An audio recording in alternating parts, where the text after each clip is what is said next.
Stolen away in the Pacific Northwest, Jared John Smith writes on widowers, roadkill, and the sizes of stars. His novel Rabbit will be released in 2014. Jared John Smith.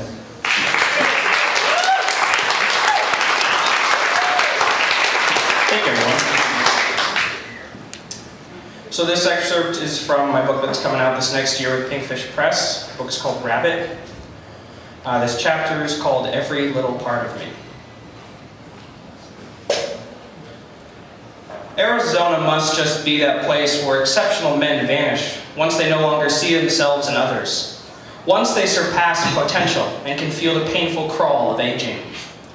I'm sifting through boxes in my mother's attic, still unsure what to do with these compiled ingredients of a life gone unobserved, nicely typed into a few brief paragraphs of a newspaper obituary, and buried until the...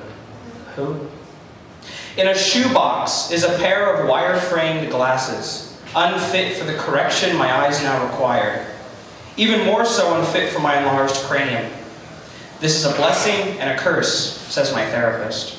This constant unfitting is necessary to my growth. It was never nurtured. It now must be nurtured. The many ingredients of a life gone unobserved are more noticeable once the owner has passed on. The origins of these artifacts are called into question. Truly, there are unobserved lives here in these boxes. There are those passed on I cannot see, those who helped to assemble the images of these immediacies. My own shoes, crafted by what and by whom? Where? There is a wealth of time invested in this stitching. There is something wonderful about the 24 by 36 framed photograph of deep space hanging in this attic. 100 hours of exposure. And what are the inner workings of the Hubble Space Telescope? What of the camera inside of a smartphone? If not God-delivered, then what delivers this tool? Thank the complementary metal oxide semiconductor, a technology patented in the 1960s. Thank Frank Marion Wanless. Thank his employer at the time, Fairchild Semiconductor International Incorporated. Thank the American engineers of the 50s who came to work for this company early on and allowed it to grow. Better yet, think smaller. Thank the polycrystalline silicon with its obsidian black graphite-like texture. It is in your phone. It is used to construct solar panels. It owns a market all to itself.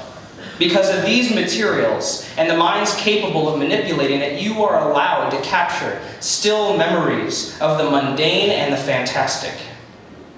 And what of the sound it creates once the photograph is taken? These micro-sized digital speakers have risen from the work of many minds since the 1920s. Almost a century of solid research, that means time and the labor of it, went into your phone's ability to emit a sound. And the sounds it emits are simple and flawed. They cannot reproduce what your car stereo, much less your television, can. If the French government had not awarded Bell for his invention of the telephone, how could he have founded the Volta Laboratory, the one in which this research occurred? And Bell must have ached from his ambition. He must have stared out into nothing for long moments lost. This little boy carried the death of his two brothers and the deafness of his parents. He carried this, coupled with curiosity, intact into the potential for how we now communicate in the 21st century. He can, and you can. Can I? Are these ingredients in my mother's attic all attuned to what I'm prepared for tapping into? I can see on my desk a soda can, made of aluminum, manufactured some thousands of miles away by machines constructed from ingredients of the earth, and by men and women of the earth.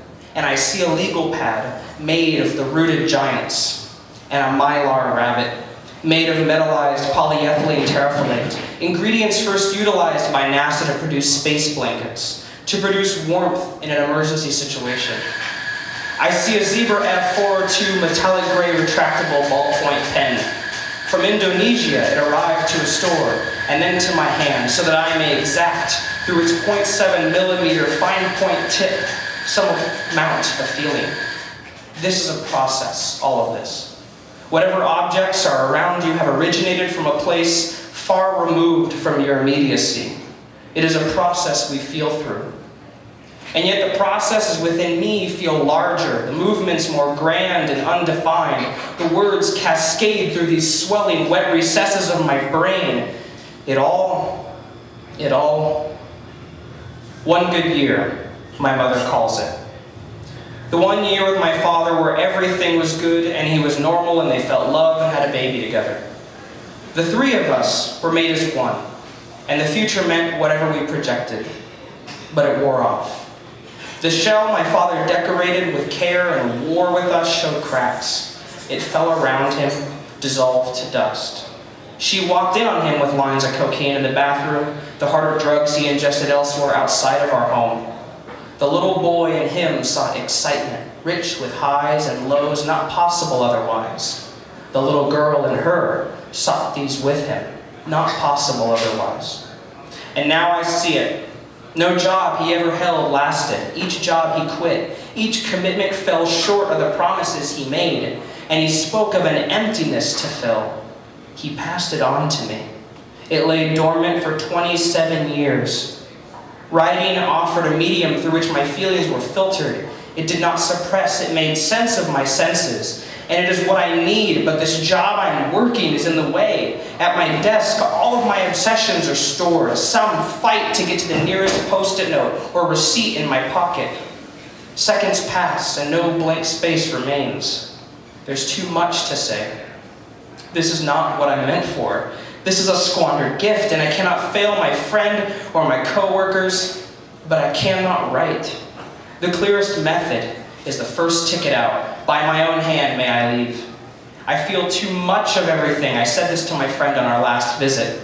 The car drifted over to the oncoming lane, my hand teasing the direction of the wheel. I shouted to her, "What happens now if we die? You spent 20-something years to get to this point.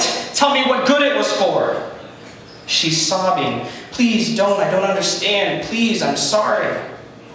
And I yelled, jerking the wheel just a bit, intent on it. "Tell me what good it was if you were just going to get to this point." She screams she loves me. She screams at this monster that she loves, the little boy trapped inside. She wants me back. She wants me to seek help. "Please," she says, and these are the words from the woman, the dearest friend, the child, who told me she does not want to deal with my problems any longer. I shout this to her. She shouts back. "I said I was sorry, I take it back." And yet there's nothing I see but the ingredients around me. We are them. We are crashing and rebounding off of one another, and I can feel it in me. The years of suppression or filtration or whatever it was that I achieved are dumping back onto my heart. Something about seeing my father in that broken state caused me to snap. We spin, we hurdle. We, so many words, so many wonderful words. They're all I own, and so many wonderful feelings. They're too strong, and I cannot put a child through this. I cannot imagine how I'm going to make it through another wave. My mother did not. My father did not. They surrendered. May I surrender? Is it time? There was a ghost, I'm sure. At least there was at a time. There were so many stories to tell. There was a dystopic city with convicts and women enslaved, their sexuality bartered on like cattle.